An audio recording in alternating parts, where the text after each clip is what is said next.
This is not breaking news. This is not a scandal. This is not about one person, one country, or one bad decision.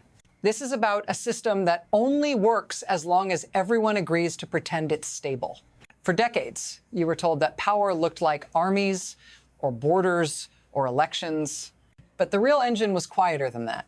It moved invisibly, every hour of every day, settling trades, pricing energy, anchoring trust. And now that engine is coughing, not loudly, not all at once, but in ways that don't reverse. What makes this dangerous is not what just happened. It's what had to happen next once the rules stop being respected. Because systems don't collapse when they're attacked.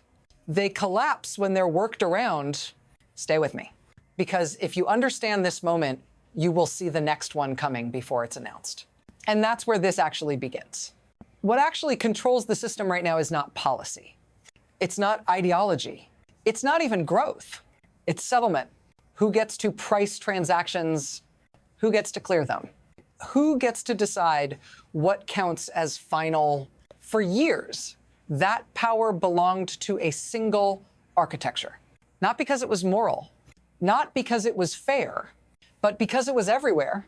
And because opting out was more expensive than staying in, that architecture turned trust into an export, demand into leverage, and time into debt that could always be rolled forward.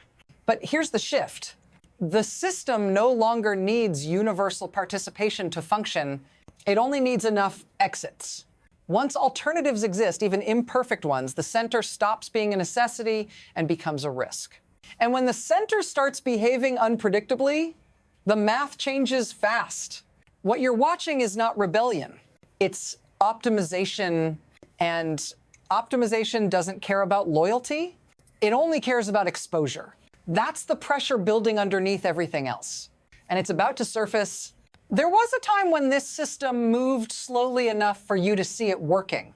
Before, disruptions were rare. Rules were boring. Trade disputes took years. Currency shifts happened over decades. Stability wasn't dramatic. It was procedural. And then something changed. Not suddenly, but permanently. Emergency measures became routine. Exceptions became tools. Temporary powers stopped expiring. What used to require consensus was replaced with urgency. What used to be negotiated was declared. What used to be predictable became reactive. And because it happened in increments, it felt manageable. One tariff here, one sanction there, one workaround to save time, but slow change is the most dangerous kind because it teaches participants how to adapt quietly.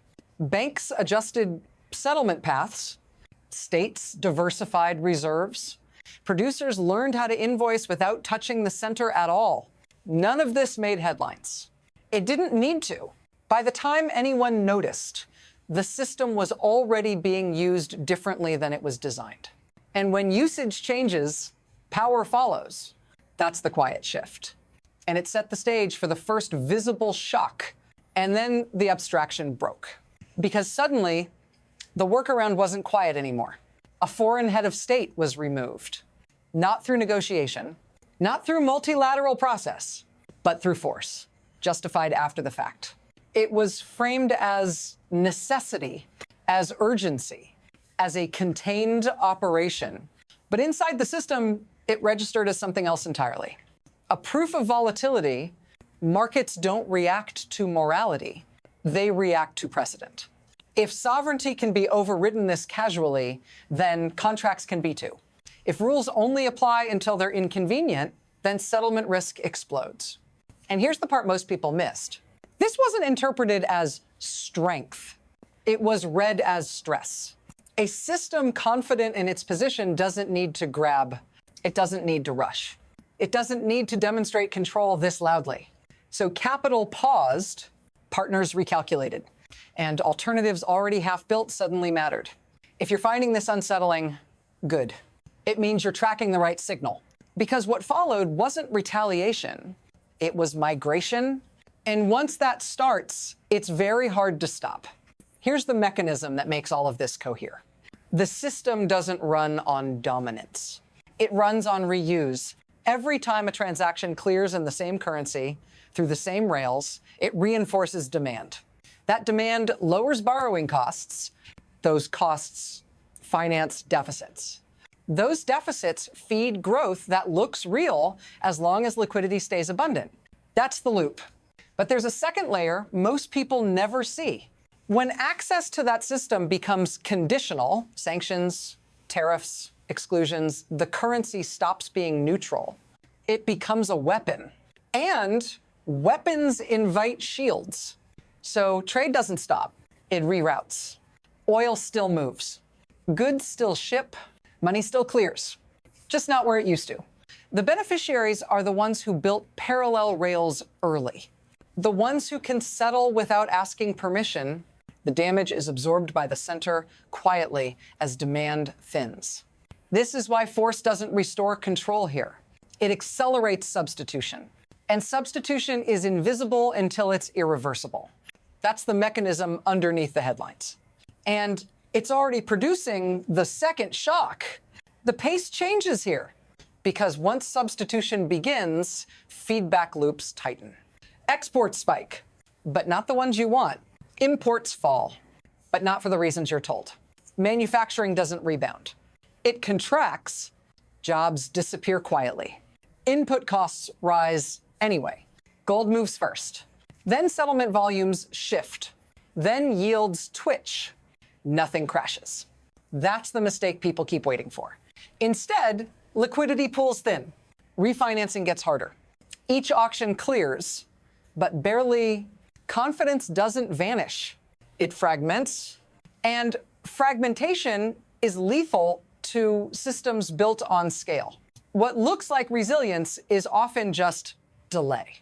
What looks like control is often just momentum carrying forward. By the time the data confirms what's happening, behavior has already changed. This is the second crisis, not dramatic, not televised, but structural.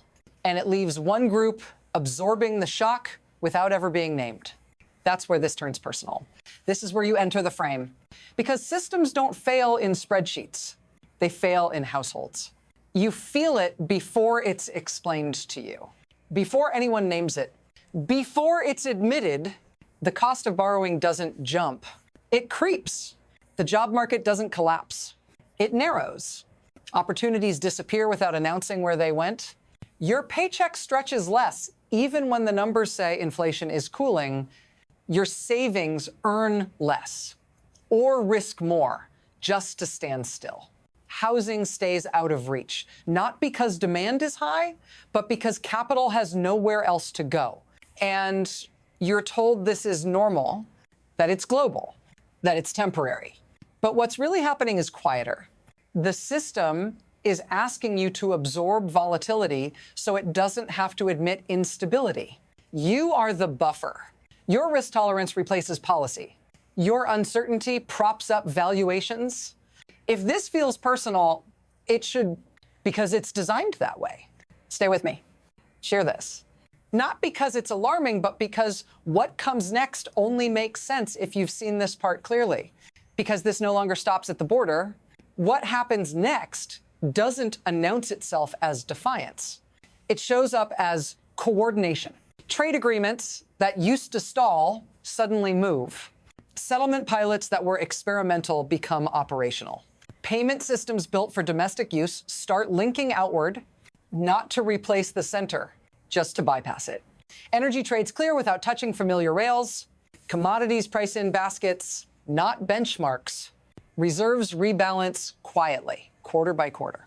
No press conference, no declaration. Because this isn't ideological, it's logistical. Once enough participants prove they can transact without friction, the risk flips. Staying becomes more dangerous than leaving. And here's the critical point. This isn't happening in isolation. Each workaround validates the next one. Each bilateral settlement reduces the need for a universal intermediary. What used to be a global default becomes just another option. And options compete. The system that relied on being unavoidable is now being compared on cost, stability, and trust. That comparison is ongoing. And it's not being decided in Washington. It's being decided transaction by transaction elsewhere. Which brings us to the moment we're approaching, not collapse, acceleration. From here, the future doesn't split in two. It splits in three. The first path is adjustment. The system bends. Power recenters. Rules return, narrower but respected.